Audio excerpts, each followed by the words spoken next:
Rahim.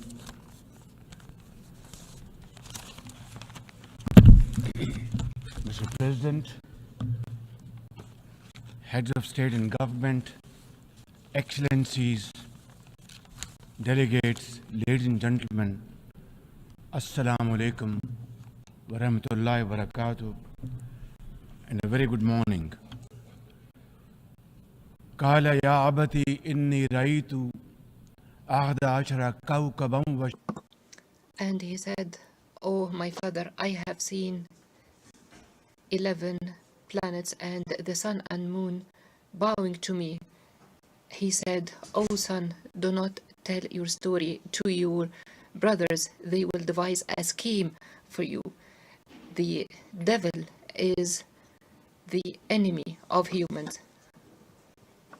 Honor for me to address the United Nations General Assembly for the second time as the Prime Minister of a country that has always been a proactive member of the UN Assembly. I would like to congratulate you and wish you all the success, Mr. President, on your election as the President of the 79th session of the UN General Assembly. I would also like to appreciate the efforts of Ambassador Dennis Francis for his skillful stewardship of the 78th session of the UNGA. Mr. President, the father of our nation, Quaid-e-Azam Muhammad Ali Jinnah, declared in 1947 that we stand by the United Nations Charter and will gladly make our full contribution to peace and prosperity of the world. Pakistan has stood by this commitment unwaveringly.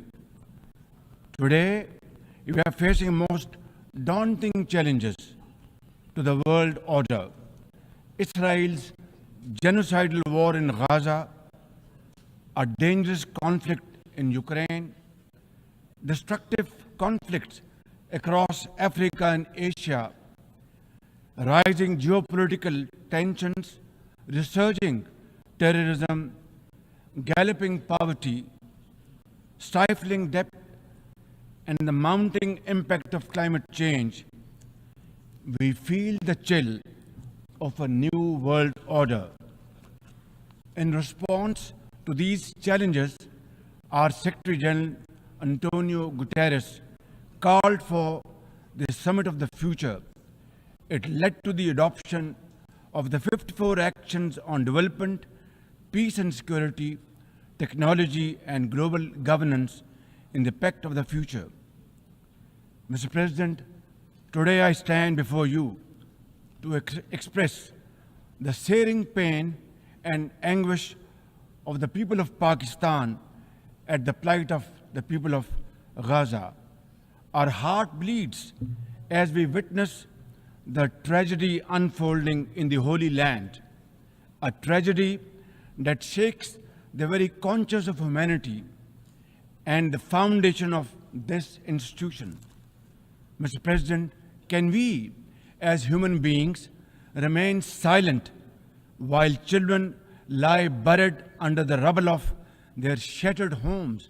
Can we turn a blind eye to mothers cradling the lifeless bodies of the children?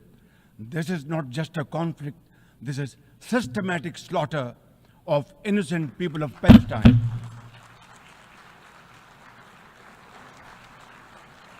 Ladies and gentlemen, an assault on the very essence of human life and dignity. The blood of Gaza's children stains the hands of not just the oppressors, but also those who are complicit in prolonging this cruel conflict. When we ignore their endless suffering, we diminish our humanity. It is not enough to condemn, Mr. President.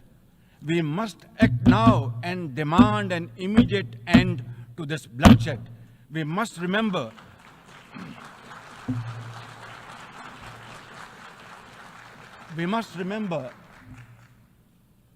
that the blood and sacrifice of the innocent Palestinians will never go waste. We must worry about their plight and difficulties and stand by them. We must work for a durable peace through the two-state nation.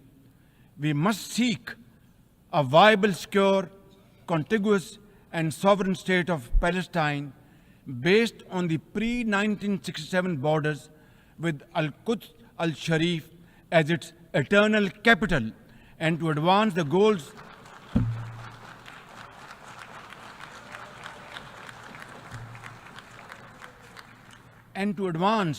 these goals, Palestine must also be immediately admitted as a full member of the United Nations. Mr. President, in a span of a few days, Israel's unrelenting bombing of Lebanon has killed over 500 people, including women and even small children. The failure to implement UN resolutions has emboldened Israel. It threatened to drag the entire Middle East into a war whose consequences could be very grave and beyond imagination. Similarly, like the people of Palestine, the people of Jammu and Kashmir too have struggled for a century for their freedom and right to self-determination. Instead of moving towards peace, India has resiled from its commitments to implement the Security Council resolutions on Jammu and Kashmir. These resolutions mandate a plebiscite to enable the people of Jammu and Kashmir to exercise their fundamental right to self-determination. Ladies and gentlemen, since the 5th of August 2019, India has initiated unilateral illegal steps to impose what its leaders ominously call a final solution for Jammu and Kashmir. Day in and day out, 900,000 Indian troops terrorize the people of occupied Jammu and Kashmir with draconian measures including prolonged curfews, extrajudicial killings, and the abduction of thousands of young Kashmiris. At the same time, in a classic settler colonial project, India is seizing Kashmiri lands and properties and settling outsiders into occupied Jammu and Kashmir in their nefarious design to transform the Muslim majority into a minority. This hackneyed tactic is employed by all occupying powers, but it has always failed. In Jammu and Kashmir too, it shall fail by the grace of God. Ladies and gentlemen, the Kashmiri people are resolute in rejection of the false Indian identity. The New Delhi seeks to impose upon them very, very severe conditions, and atrocities are being committed every hour. India's policy of brutal coercion and oppression in occupied Kashmir has ensured that Burhan Wani's legacy continues to inspire the struggle and sacrifices of millions of Kashmiris. Inspired by the legitimacy of their epic struggle, they remain defiant. Their heart-wrenching stories remind us that behind every statistic lies a human life, a dream deferred, and a hope shattered. Even more worryingly, it is engaged in massive expansion of its military capabilities, which are essentially deployed against Pakistan. Its war doctrines envisage a surprise attack and a limited war under the nuclear overhang. Thoughtlessly, India has spurned Pakistan's proposals for a mutual strategic restraint regime. Its leadership has often threatened to cross the line of control and take over Azad Kashmir. Ladies and gentlemen, Mr. President, let me state in no uncertain terms that Pakistan will respond most decisively to any Indian aggression. Therefore, to secure durable peace, India must reverse the unilateral and illegal measures it has taken since 5th of August 2019 and enter into a dialogue for a peaceful resolution of the Jammu and Kashmir dispute in accordance with the UN security resolutions and the wishes of the Kashmiri people. Mr. President, remember, illegal occupation creates a fresh hell every day in the killing fields of Palestine and in the pristine valleys of occupied Jammu and Kashmir. Apart from conflicts, Mr. President, the 21st century has brought a cascade of crises, including the reversal of development and the mounting impact of climate change. 2 years ago, my country was devastated by catastrophic floods, causing $30 billion in damages. It is now clear that each summer will bring blistering temperatures and trigger fresh climate impacts. Pakistan emits less than 1% of global carbon emissions, yet we have paid a very heavy price for no fault of ours. This is most unfair in any calculus of global justice. We must uphold the axiom, the polluter must pay. Ladies and gentlemen, Pakistan looks forward to fulfillment of commitments made by our development partners to support the achievements of the SDGs and climate goals, including a new annual goal beyond $100 billion in climate finance. Mr. President, with nearly 100 developing countries trapped in the vicious cycle of debt and liquidity crisis, which I always call a death trap rather than debt trap, achieving the SDGs in these circumstances remain a distant mirage. The international financial architecture, which the Secretary General has described as morally bankrupt, and the world trade and technology regimes must be reformed and aligned to promote development and global equity. Mr. President, since assuming office in March this year, the progress and prosperity of my 240 million people has been my singular focus.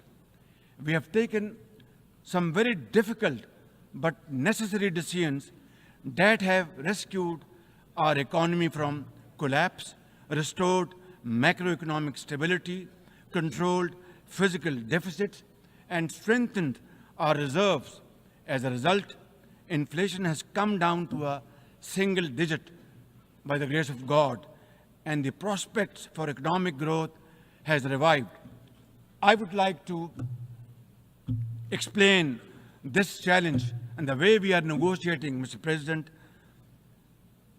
by reciting a stanza from a poem which enormously makes me very emboldened, very brave, and hardworking, and commit untiring efforts. And this stanza is a befitting example of hard work and, of course, facing challenges and then pave the way for success stories. And stanza is, when things go wrong, as they sometimes will, when things go wrong, as they sometimes will, when the road you are trudging is all uphill, when things go wrong, as they sometimes will, when the road you are trudging seems all uphill, when the credits are low and debts are high, when the credits are low and debts are high, when you want to smile, but you have to sigh. When you want to smile, you have to sigh. When care, read health.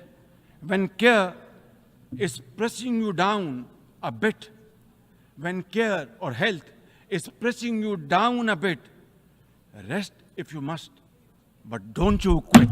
This is how, Mr. President, we have learned to face our challenges and negotiate the most daunting challenges we have faced.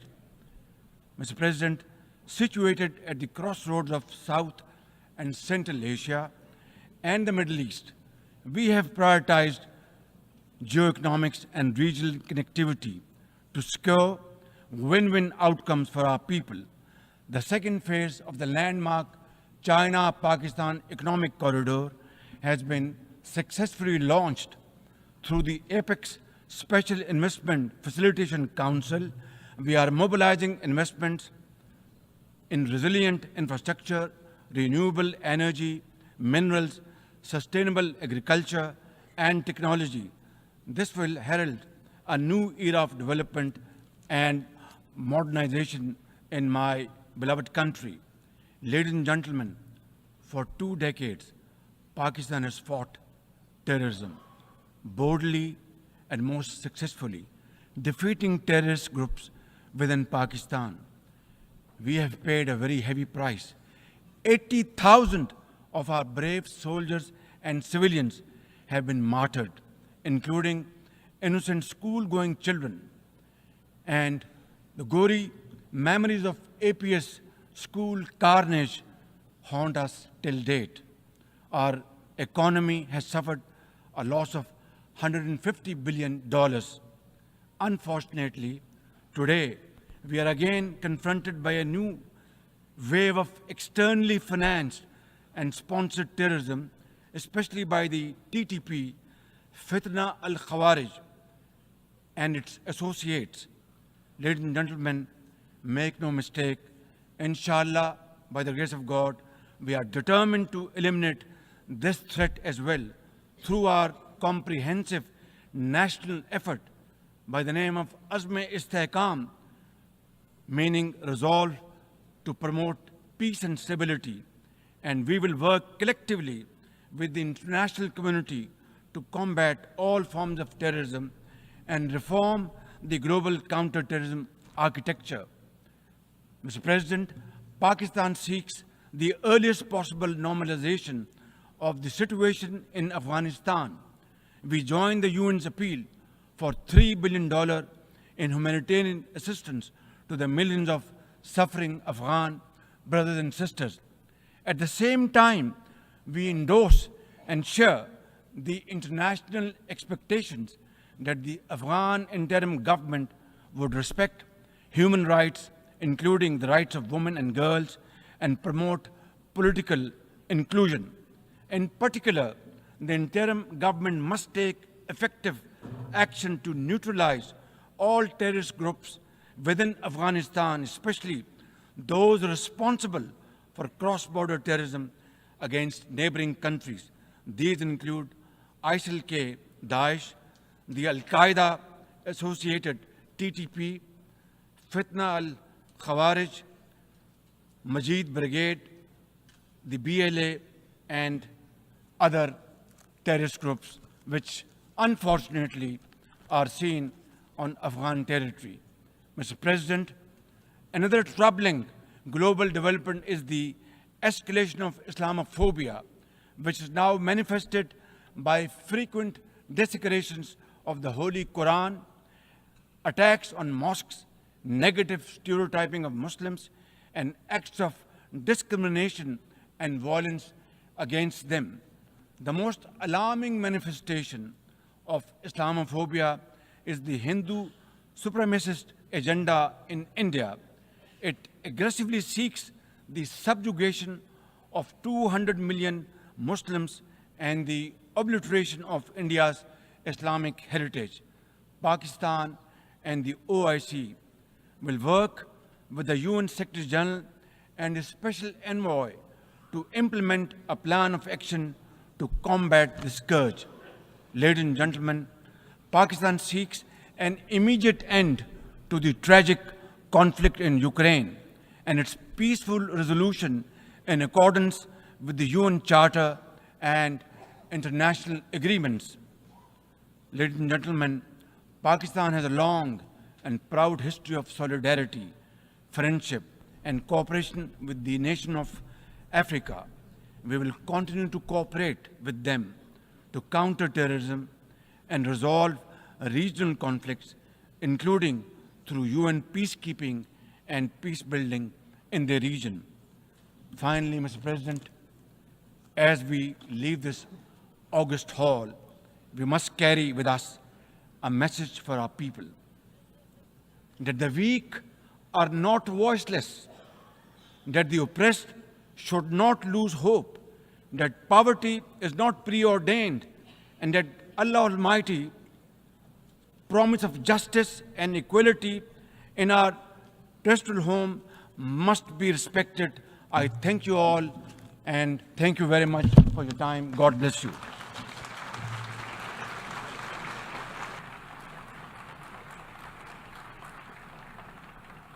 On behalf of the Assembly, I wish to thank the Prime Minister of the Islamic Republic of Pakistan.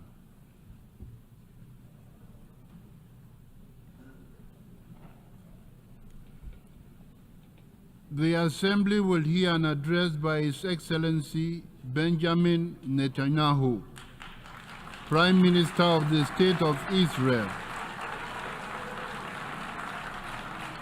I request protocol to escort His Excellency and invite him to address the Assembly.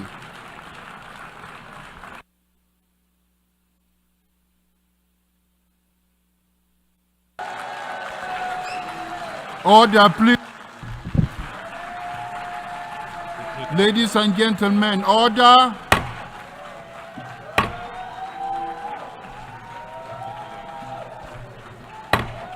Order, please.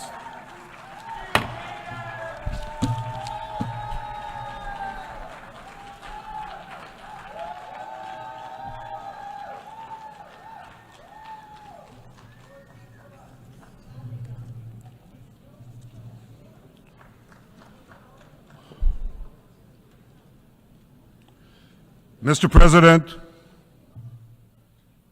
ladies and gentlemen, I didn't intend to come here this year. My country is at war, fighting for its life. But after I heard the lies and slanders leveled at my country by many of the speakers at this podium, I decided to come here and set the record straight.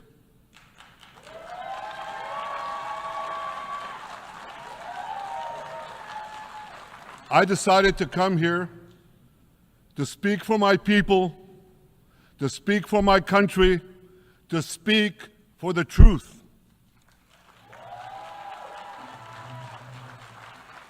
And here's the truth. Israel seeks peace. Israel yearns for peace. Israel has made peace and will make peace again.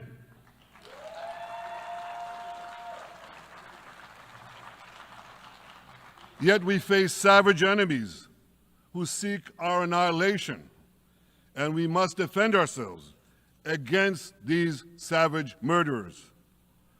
Our enemies seek not only to destroy us, they seek to destroy our common civilization and return all of us to a dark age of tyranny and terror.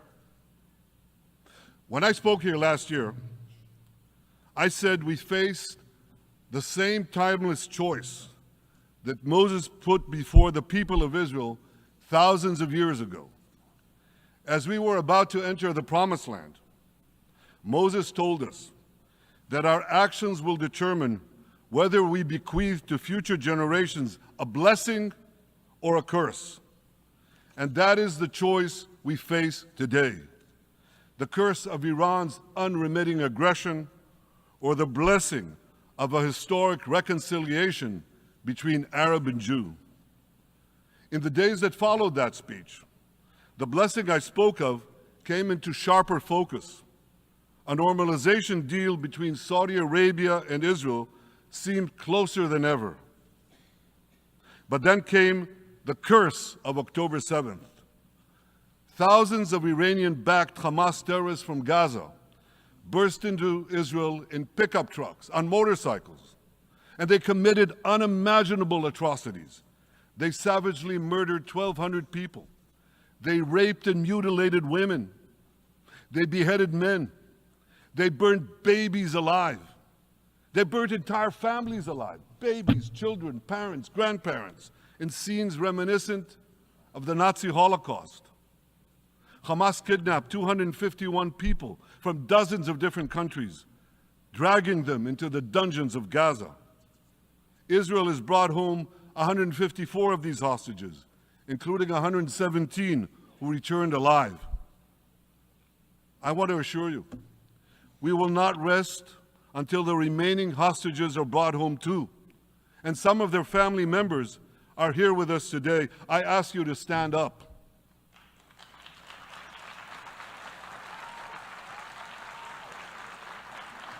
With us is Eli Stevie, whose son Idan was abducted from the Nova Music Festival. That was his crime. A music festival. And these murderous monsters took him.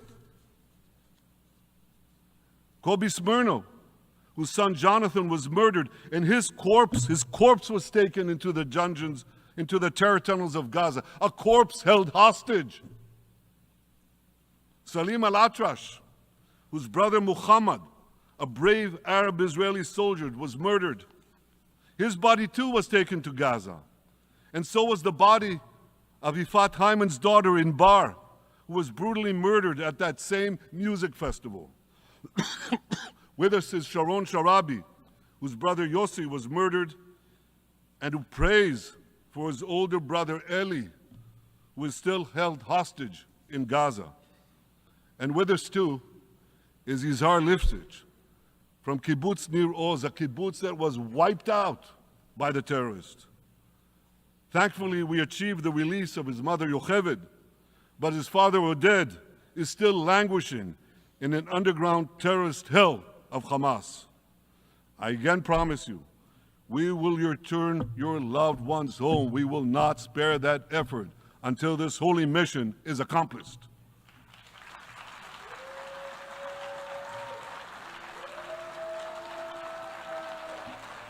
Ladies and gentlemen,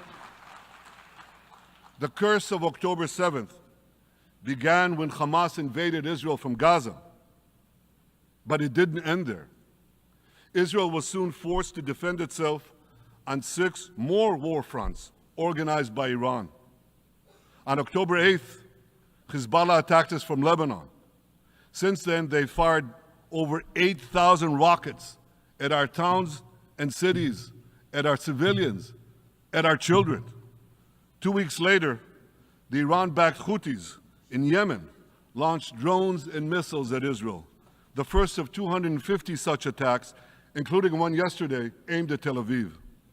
Iran's Shiite militias in Syria and Iraq have targeted Israel dozens of times over the past year as well. Fueled by Iran, Palestinian terrorists in Judea and Samaria perpetrated scores of attacks there and throughout Israel. And last April, for the first time ever, Iran directly attacked Israel from its own territory, firing 300 drones, cruise missiles, and ballistic missiles at us. I have a message for the tyrants of Tehran. If you strike us, we will strike you. There is no place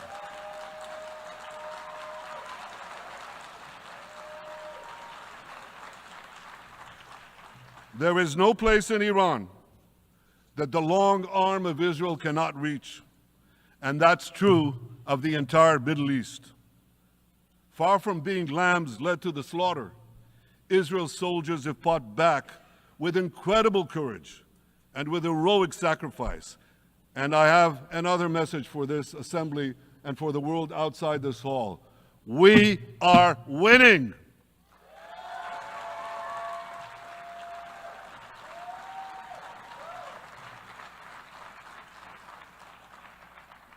Ladies and gentlemen, as Israel defends itself against Iran in the 7-front war, The line separating the blessing and the curse could not be more clear. This is the map I presented here last year. It's a map of a blessing. It shows Israel and its Arab partners forming a land bridge connecting Asia and Europe between the Indian Ocean and the Mediterranean Sea. Across this bridge, we will lay rail lines, energy pipelines, fiber optic cables, and this will serve the betterment of 2 billion people. Now look at this second map. It's a map. Look at the second map. It's a map of a curse. It's a map of an arc of terror that Iran has created and imposed from the Indian Ocean to the Mediterranean. Iran's malignant arc has shut down international waterways. It cuts off trade. It destroys millions, destroys nations from within, and inflicts misery on millions. On the one hand, a bright blessing, a future of hope. On the other hand, a dark future of despair. And if you think this dark map is only a curse for Israel, if you think that, then you should think again. Because Iran's aggression, if it's not checked, will endanger every single country in the Middle East and many, many countries in the rest of the world. Because Iran seeks to impose its radicalism well beyond the Middle East. That's why it funds terror networks on 5 continents. That's why it builds ballistic missiles for nuclear warheads to threaten the entire world. For too long, the world has appeased Iran. It turns a blind eye to its internal repression. It turns a blind eye to its external aggression. Well, that appeasement must end. And that appeasement must end now.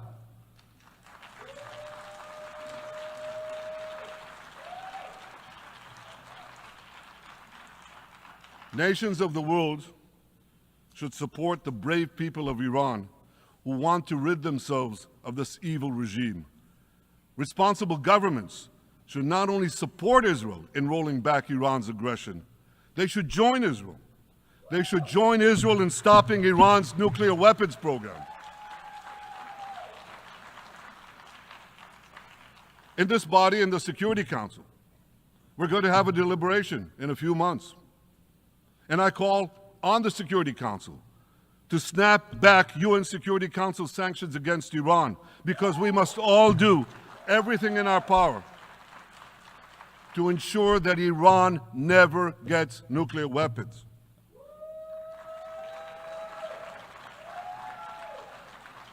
For decades, I've been warning the world against Iran's nuclear program.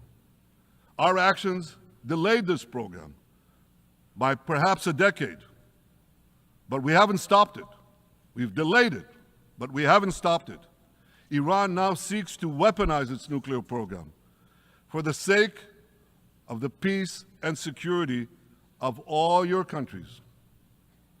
For the sake of the peace and security of the entire world, we must not let that happen. And I assure you, Israel will do everything in its power to make sure it doesn't happen.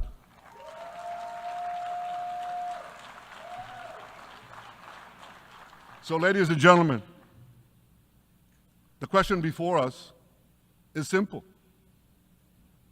Which of these 2 maps that I showed you will shape our future? Will it be the blessings of peace and prosperity for Israel, our Arab partners, and the rest of the world? Or will it be the curse in which Iran and its proxies spread carnage and chaos everywhere? Israel has already made its choice. We've decided to advance the blessing. We're building a partnership for peace with our Arab neighbors while fighting the forces of terror that threaten that peace. For nearly a year, the brave men and women of the IDF have been systematically crushing Hamas's terror army that once ruled Gaza. On October 7th, the day of that invasion into Israel, that terror army numbered nearly 40,000 terrorists. It was armed with more than 15,000 rockets.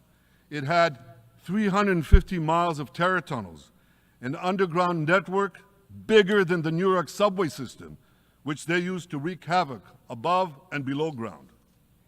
A year later, the IDF has killed or captured more than half of these terrorists, destroyed over 90% of their rocket arsenal, and eliminated the key segments of their terror tunnel network. In major military operations,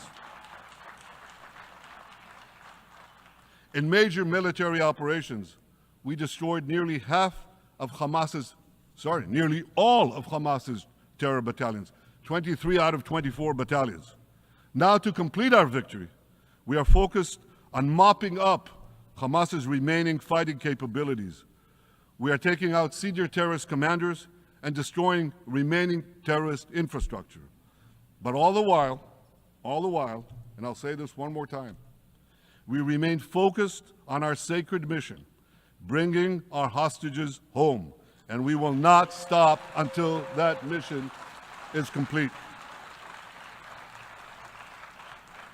Now, ladies and gentlemen, even with Hamas's greatly diminished military capability, the terrorists still exercise some governing power in Gaza by stealing the food that we enable aid agencies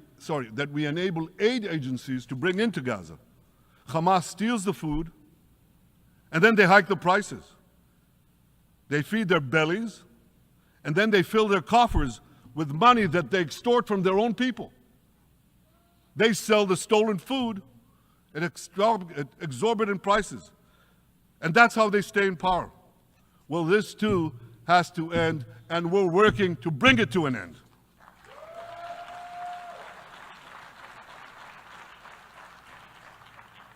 And the reason is simple. Because if Hamas stays in power, it will regroup, rearm, and attack Israel again and again and again, as it is vowed to do. So Hamas has got to go.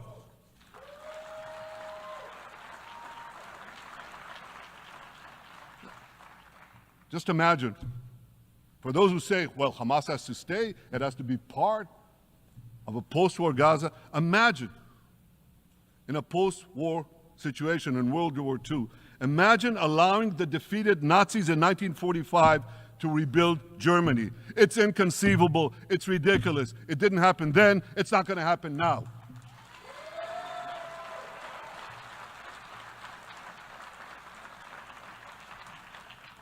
This is why Israel will reject any rule for Hamas in a post-war Gaza. We don't seek to resettle Gaza. What we seek is a demilitarized and de-radicalized Gaza. Only then can we ensure that this round of fighting will be the last round of fighting.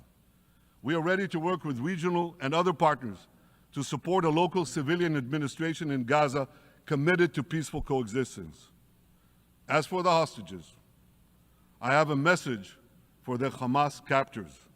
Let them go. Let them go. All of them.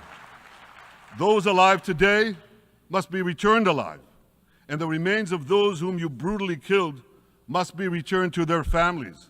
Those families here with us today, and others in Israel, deserve to have a resting place for their loved ones, a place where they can grieve and remember them. This war, ladies and gentlemen, this war can come to an end now. All that has to happen is for Hamas to surrender, lay down its arms, and release all the hostages. But if they don't, we will fight until we achieve victory, total victory. There is no substitute for it.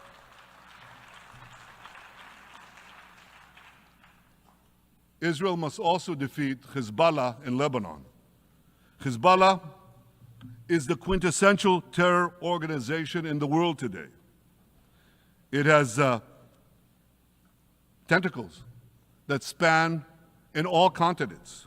It has murdered more Americans and more Frenchmen than any group except bin Laden.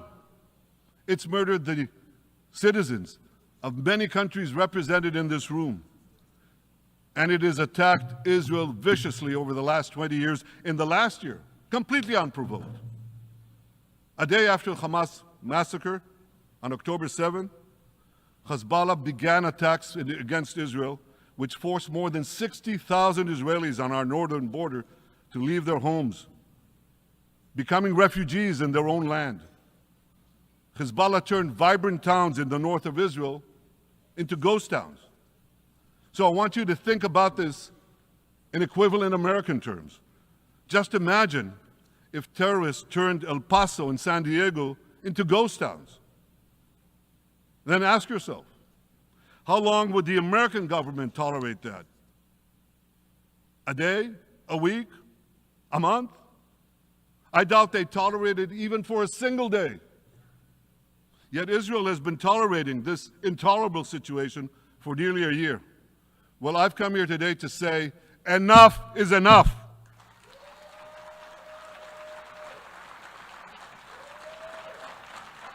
We won't rest until our citizens can return safely to their homes.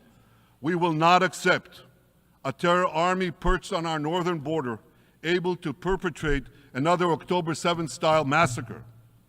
For 18 years, Hezbollah brazenly refused to implement UN Security Council Resolution 1701, which requires it to move its forces away from our borders. Instead, Hezbollah moved right up to our border. They secretly dug terror tunnels to infiltrate our communities and indiscriminately fired thousands of rockets into our towns and villages. They fire these rockets and missiles not from military sites, not from that. They do that too. But they fire those rockets and missiles after they place them in schools, in hospitals, in apartment buildings, and in the private homes of the citizens of Lebanon. They endanger their own people. They put a missile in every kitchen, a rocket in every garage. I said to the people of Lebanon this week, get out of the death trap that Hezbollah has put you in. Don't let Nasrallah drag Lebanon into the abyss. We're not at war with you. We're at war with Hezbollah, which has hijacked your country and threatens to destroy ours. As long as Hezbollah chooses the path of war, Israel has no choice, and Israel has every right to remove this threat and return our citizens to their homes safely. And that's exactly what we're doing.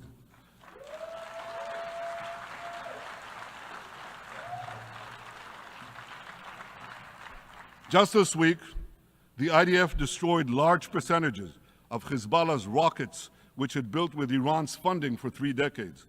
We took out senior military commanders who not only shed Israeli blood, but American and French blood as well. And then we took out their replacements, and then the replacements of their replacements. And we'll continue degrading Hezbollah until all our objectives are met.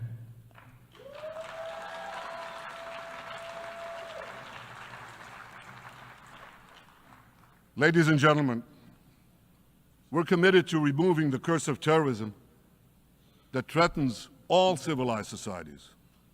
But to truly realize the blessing of a new Middle East, we must continue the path we paved with the Abraham Accords 4 years ago. Above all, this means achieving a historic peace agreement between Israel and Saudi Arabia.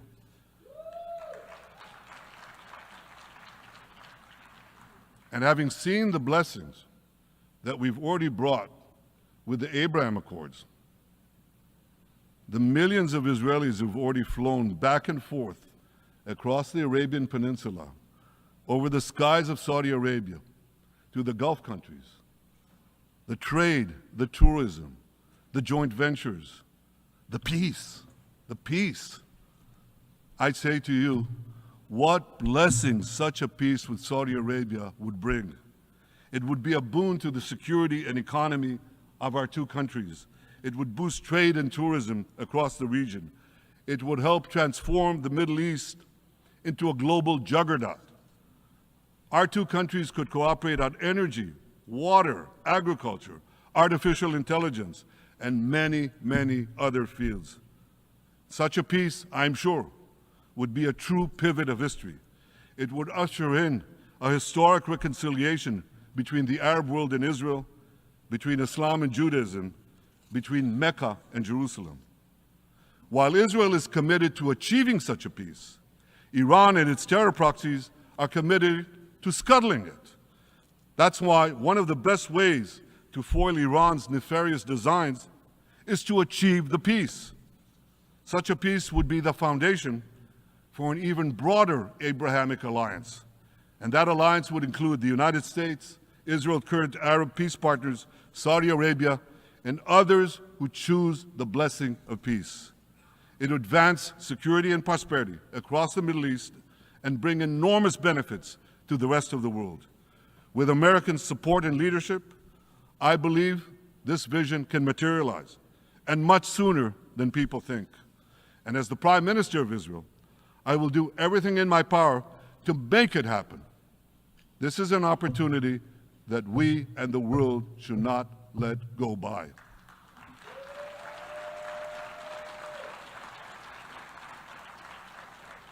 Ladies and gentlemen, Israel has made its choice.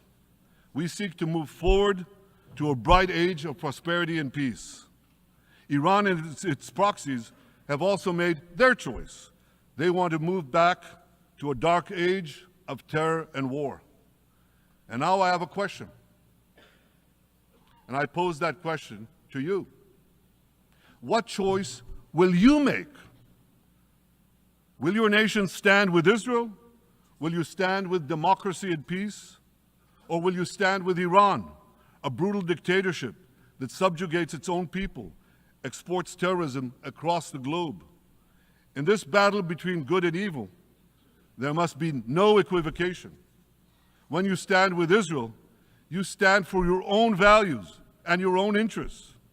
Yes, we're defending ourselves, but we're also defending you against a common enemy that through violence and terror seeks to destroy our way of life. So there should be no confusion about this. But unfortunately, there is a lot of it in many countries and in this very hall, as I've just heard.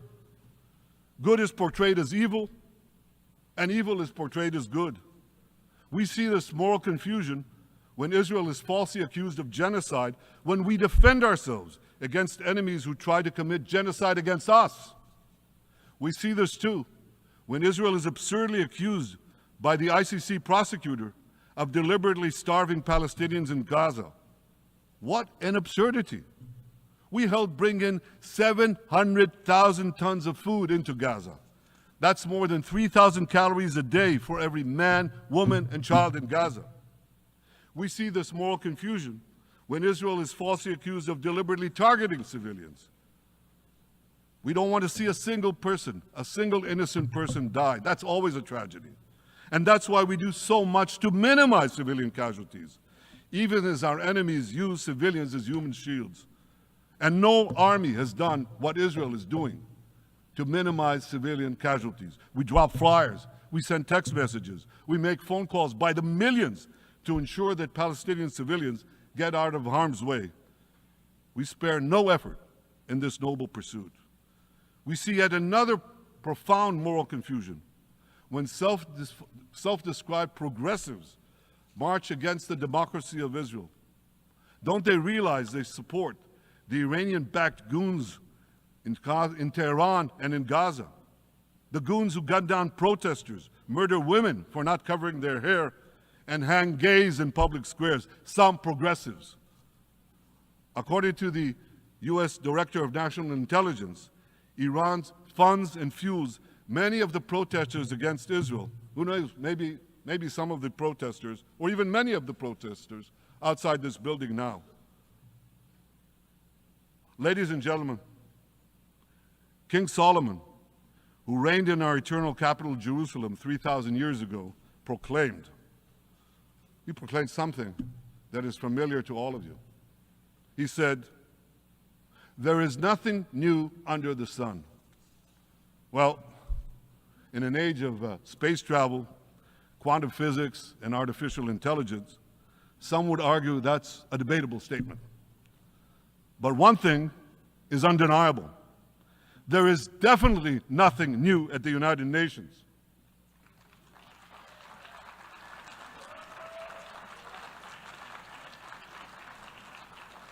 Take it from me. I first spoke from this podium as Israel's ambassador to the UN in 1984. That's exactly 40 years ago. And in my maiden speech here, I think it's the same podium, by the way. In my maiden speech here, I spoke against a proposal to expel Israel from this body. 4 decades later, I find myself defending Israel against that same preposterous proposal. And who's leading the charge this time? Not Hamas, but Abbas, Palestinian Authority President Mahmoud Abbas. This is the man who claims he wants peace with Israel. Yet he still refuses to condemn the horrific massacre of October 7th.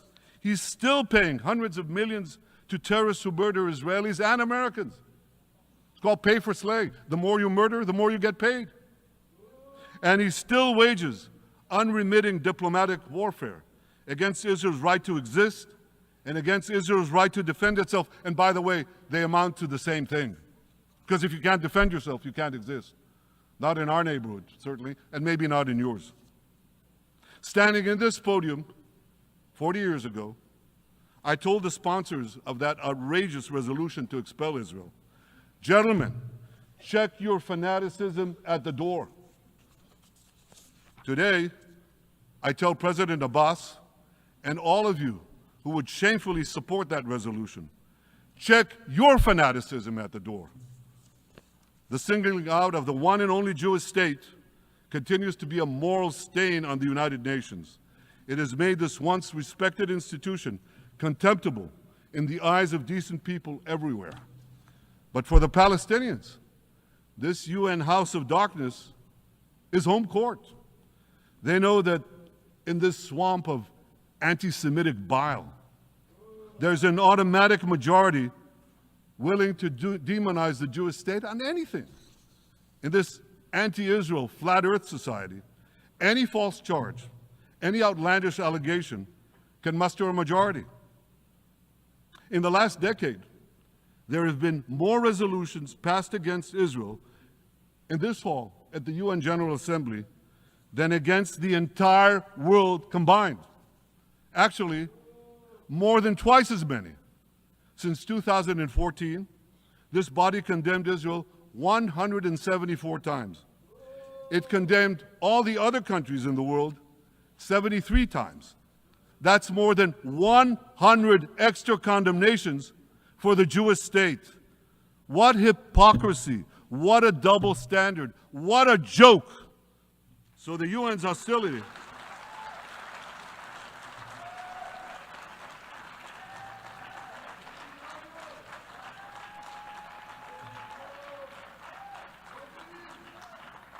So all the speeches you heard today, all the hostility directed at Israel this year, it's not about Gaza.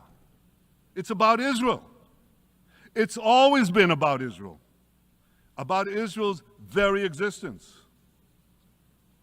And I say to you, until Israel, until the Jewish state is treated like other nations, until this anti-Semitic swamp is drained, the UN will be viewed by fair-minded people everywhere as nothing more than a contemptuous farce.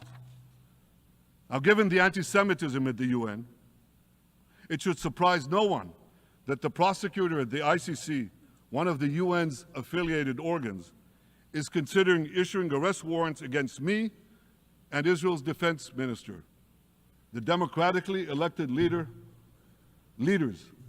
of the democratic state of Israel. The ICC prosecutors rushed to judgment.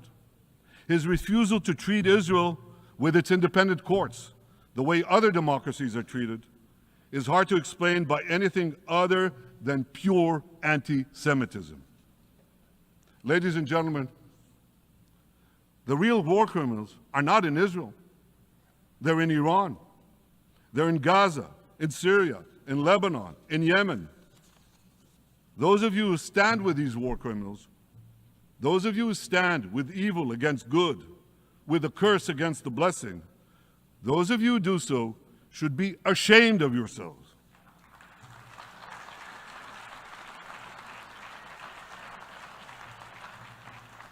But I have a message for you. Israel will win this battle. We'll win this battle because we don't have a choice. After generations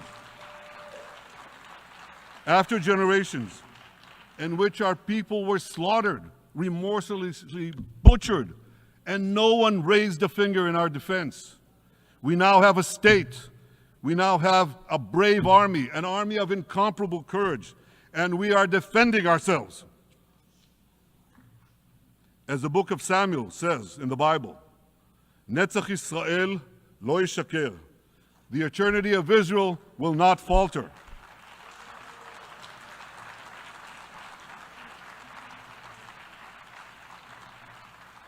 In the Jewish people's epic journey from antiquity, in our odyssey through the tempest and upheavals of modern times, that ancient promise has always been kept, and it will hold true for all time. To borrow a great poet's phrase, Israel will not go gently into that good night. We will never need to rage against the dying of the light, because the torch of Israel will forever shine bright.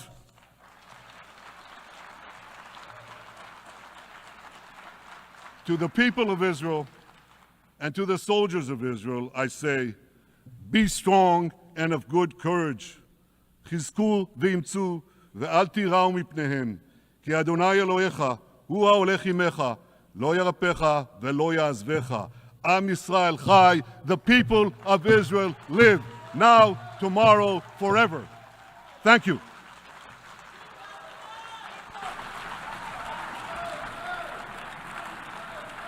On behalf of the Assembly, I wish to thank the Prime Minister of the State of Israel.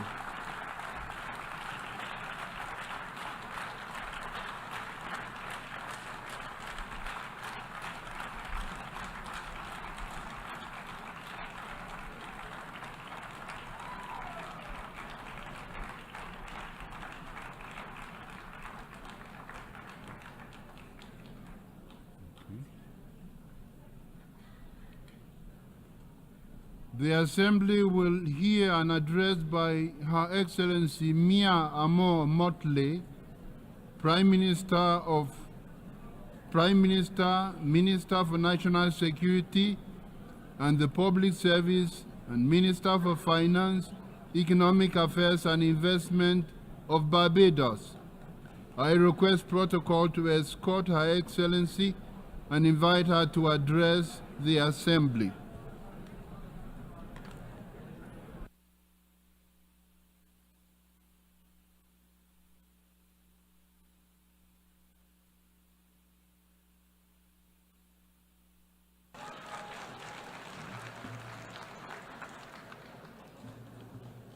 President,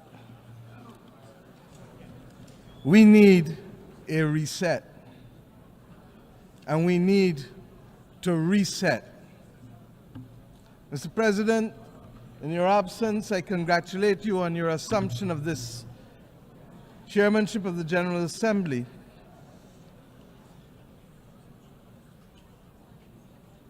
We can wait.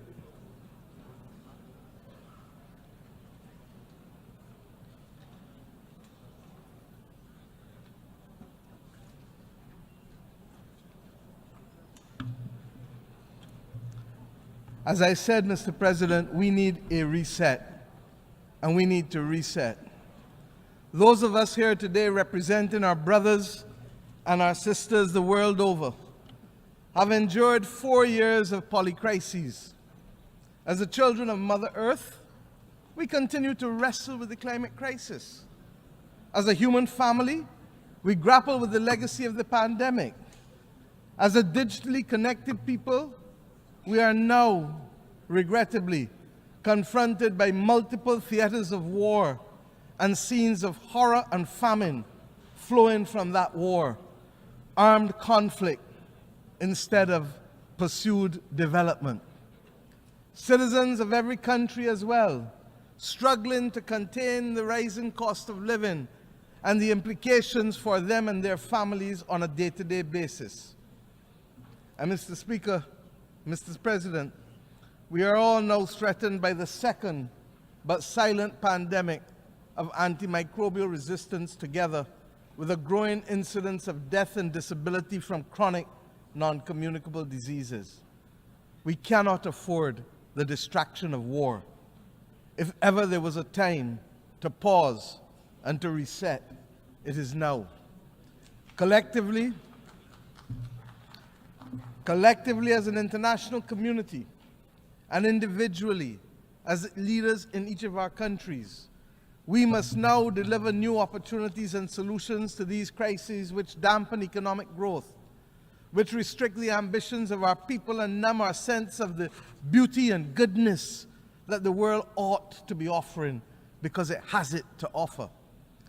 The reset for which I am calling, and indeed all of our citizens are demanding, must see an end to all forms of discrimination.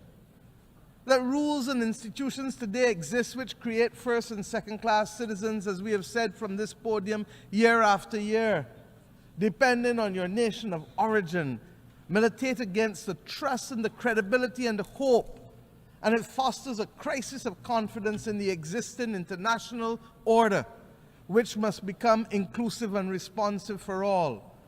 More than any other complaint from this podium has been the disparity in treatment and the inability to be able to have fair and transparent treatment for all that would lead to the trust necessary for us to solve the problems of our times that are truly beyond man-made causes.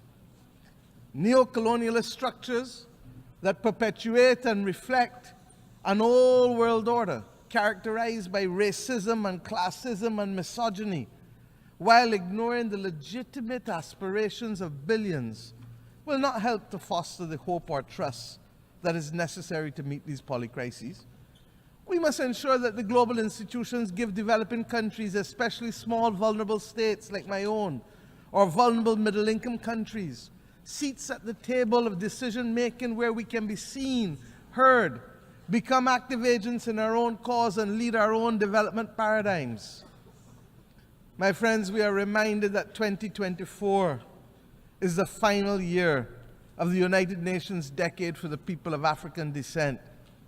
Much has been achieved, but the recognition, the justice, and the development for people of African descent that was promised by this decade has, to say the least, not yet been fully realized. And it is for this reason that the Caribbean community joins the growing chorus, and my own country in particular